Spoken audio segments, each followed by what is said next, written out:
찬송가 407장 구주와 함께 나 죽었으니 407장 찬송합니다. 구주와 함께 나 죽었으니 구주와 함께 나 살았도다. 영광의 그날에 이르도록 언제나 주만 바라봅니다.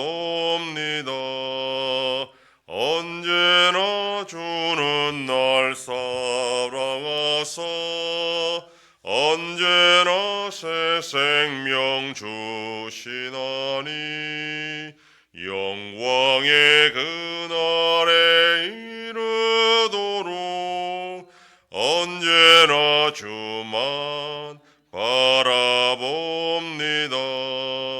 마음속에 시험을 받을 때와 무거운 근심이 있을 때에 주께서 그때도 같이 와서 언제나 나를 도와주시네.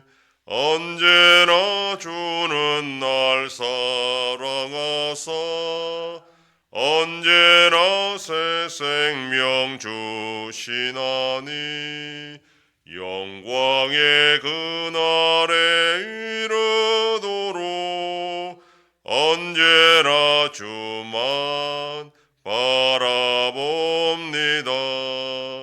뼈 아픈 눈물을 흘릴 때와 쓰라린 마음으로 탄식할 때 주께서 그때도 같이 와서 언제나 나를 생각하시네. 언제나 주는 날 사랑하사 언제나 새 생명 주시나니 영광의 그날에 이르도록 언제나 주만 바라봅니다. 내 몸의 약함을 아시는 주 못 고칠 질병이 아주 없네.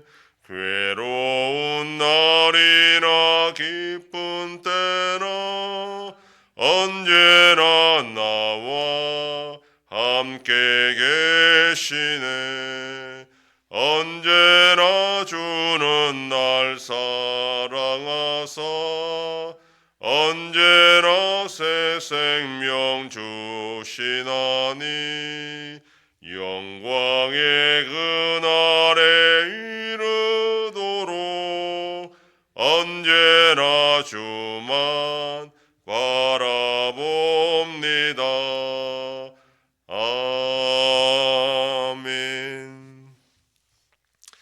전능하사 천지를 만드신 하나님 아버지를 내가 믿사오며 그 외아들 우리 주 예수 그리스도를 믿사오니 이는 성령으로 잉태하사 동정녀 마리아에게 나시고 본디오 빌라도에게 고난을 받으사 십자가에 못 박혀 죽으시고 장사한 지 사흘 만에 죽은 자 가운데서 다시 살아나시며 하늘에 오르사 전능하신 하나님 우편에 앉아 계시다가 저리로서 산자와 죽은 자를 심판하러 오시리라.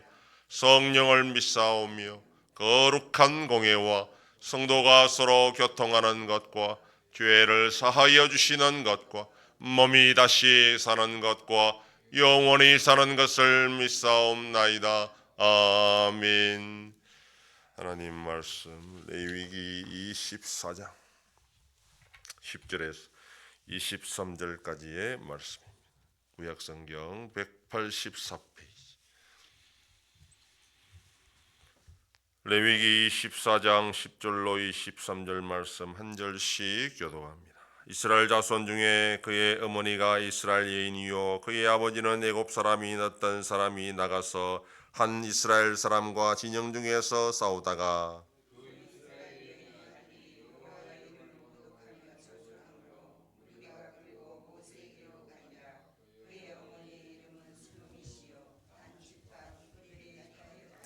그들이 그들 가두고 여호와의 명령을 기다리더니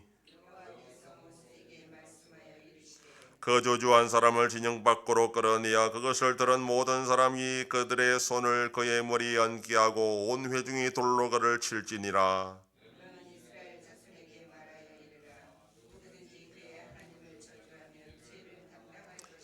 여호와 이름을 모독하면 그를 반드시 죽일지니 온 회중이 돌로 그를 칠 것이니라. 거류민이든지 본토인이든지 여호와 이름을 모독하면 그를 죽일지니라.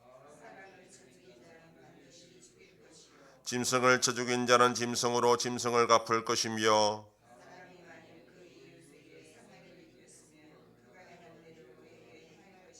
상체는 상처로 눈에는 눈으로 이에는 이로 갚을지라. 남에게 상해를 입힌 그대로 그에게 그렇게 할 것이며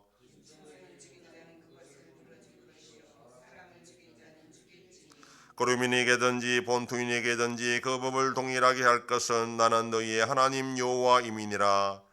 모세가 이스라엘 자손에게 말하니 그들이 그 저주한 자를 진영 밖으로 끌어내어 돌로 쳤더라. 이스라엘 자손이 여호와께서 모세에게 명령하신 대로 행하였더라. 아멘. 본문은 신성 모독자를 처벌하는 사건을 기록하고 있습니다. 내용상 20장에 반드시 죽여야 하는 죄를 설명하는 장과 연결을 시키는 것이 자연스러운데 절기를 명령하는 본문사에 위치하는 것에 대해서 다양한 시도들이 있었지만 아직까지는 명확하게 설명을 하고 있지 못한 것입니다. 레위기는 주로 율법 규정을 서술하는 법령집과 같은 그런 책입니다. 그러한 율법 규정을 서술하는 가운데 10장에서 나답과 아비후 사건과 본문의 신성 모독자 사건은 율법이 실제로 어떻게 적용되는지를 보여주는 예시라 할 수가 있습니다.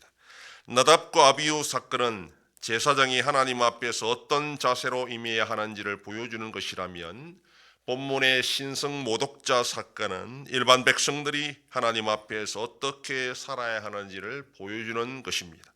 사건의 발단은 애굽 아버지와 이스라엘 어머니 사이에 태어난 이 모독자가 이스라엘 사람과 다투다가 여호와의 이름을 모독한 것입니다. 그 모독자의 어머니가 디브리의 딸 슬로밋이라 밝히고 있지만 아버지의 이름이나 본인의 이름에 대해서는 밝히지 않습니다. 그 모독자의 어머니가 이스라엘 사람이라는 것이 그녀의 책임을 강조하고 있다라고 보고 있습니다. 이 모독자가 여호와의 이름을 모독하는 말을 들은 이웃들은 그를 가두고 모세에게 어떻게 처리해야 될지를 묻습니다. 이에 하나님은 모세에게 그를 진영 밖으로 끌어내어 여호와의 이름을 모독하는 말을 들은 자들이 그를 돌로 치라 그렇게 명령합니다. 그러면서 누구든지 여호와의 이름을 모독하면 반드시 죽여야 된다라고 말하고 이 명령은 거류민이든지 본토인이든지 차별 없이 준행해야 된다라고 말하고 있습니다. 이어서 다시 한번 반드시 죽여야 하는 죄에 대해 열거합니다. 기본 원칙은 동해 보복에 관한 법입니다. 이미 출애굽기에서 말했던 그 법입니다. 손해를 끼친 만큼 당사자에게도 손해를 가한다는 그런 처벌의 원칙입니다. 그러므로 하나님의 이름을 모독한 자를 하나님이 살인죄로 규정하여 하나님을 살인했다라고 규정하여 동일한 보복으로 그에게 사형을 지금 처형하고 있는 것입니다. 이스라엘 진영 안에 일어난 사건이었는데 처벌은 진영 밖에서 하도록 그렇게 명령합니다. 이것은 곧 진영 가운데 있는 성막만 거룩한 것이 아니라 이스라엘 진영 전체가 거룩한 곳이고 그 안에 사는 백성들 역시 거룩해야 되기 때문에 하나님 이름을 모독하지 않아야 된다라는 것입니다. 여기에서 혈통적으로 이스라엘 백성에게만 해당하는 것이 아니라 진영 안에 살고 있는 모든 사람, 외국인이건 나간이건 거류민이건 다 이 법은 동일하게 적용돼야 된다라고 말합니다. 이 사건은 나답과 아비후 사건과 함께 시범 케이스입니다. 율법이 선포되는 시초에 그 율법이 얼마나 중요하고 또 심각한 것인지를 보여줍니다. 그러므로 이런 사건을 통해 제사장들과 이스라엘 일반 백성들은 하나님 앞에서 두려워할 줄 알아야 되고 하나님의 명령을 지키는 것은 죽고 사는 문제다라는 것을 알려주는 것입니다. 예수 그리스도를 믿고 거룩한 백성으로 살아가는 것 역시 단순한 취향이나 선택의 문제가 아니라 죽고 사는 절체절명의 문제라는 것을 우리가 기억을 해야 됩니다. 그만큼 신앙생활도 성도의 삶에 있어서 제일 중요한 문제로 삼고 살아가야 됩니다. 오늘도 예수 그리스도를 믿는 것이 가장 중요한 일이고 제일 큰 사명으로 알고 그렇게 하나님 앞에 신실하게 살아가는 복된 하루가 되기를 소망합니다. 기도하겠습니다. 하나님 아버지 감사합니다. 지난 밤도 지켜주시고 또 이 새벽을 깨우며 주님 앞에 나와 기도하고 오늘 하루도 살아가게 하시니 감사합니다. 이스라엘 백성들은 진영 안에서는 거류민이든지 본토인이든지 하나님을 모독하는 것이 아니라 거룩하게 구별되게 살아야 되는 것이 그들의 죽고 사는 문제고 중요한 문제였던 것처럼 오늘 시대 우리 성도들이 하나님을 믿고 살아가는 것도 취향이나 선택의 문제가 아니라 죽고 사는 중요한 문제인 줄 알고 하나님을 최우선으로 삼고 살아가는 복된 하루가 되게 하여 주시옵소서. 하나님 아버지, 이 나라 대한민국 가운데 함께 하시고 은혜와 긍휼로 이 나라에 하나님의 공의가 이루어지는 복된 나라가 되게 하여 주시옵소서. 계속되는 전쟁 속에 피폐진 백성들을 불쌍히 여겨주시고 속히 평화가 임하게 하여 주시옵소서. 한 손교회 새해를 향하여 나타내심으로 하나님의 놀라운 역사를 경험하는 우리 교회가 되게 하여 주시옵소서. 성도의 가정과 생업에 복을 주셔서 감사가 넘치는 가정이 되게 하여 주시옵소서. 자녀들의 삶 가운데도 함께 하여 주시고 어린 생명들을 지켜 주시옵소서. 연로하신 어르신들 붙잡아 주시며 병중에 있는 성도들을 불쌍히 여기사 치료하여 주시고 회복시켜 주시옵소서. 이 새벽에도 주님께 기도하는 종들을 기억하시고 간절히 구하고 빌 때마다 들으시고 속히 응답하여 주시옵소서. 감사드리며 예수님 이름으로 기도드립니다. 아멘. 하늘에 계신 우리 아버지여, 이름이 거룩히 여김을 받으시오며 나라의 임하옵시며 뜻이 하늘에서 이룬 것 같이 땅에서도 이루어지이다. 오늘날 우리에게 용할 양식을 주옵시고 우리가 우리에게 죄 지은 자를 사하여 준 것 같이 우리 죄를 사하여 주옵시고 우리를 시험에 들게 하지 마옵시고 다만 악에서 구하옵소서. 대개 나라와 권세와 영광이 아버지께 영원히 있사옵나이다. 아멘.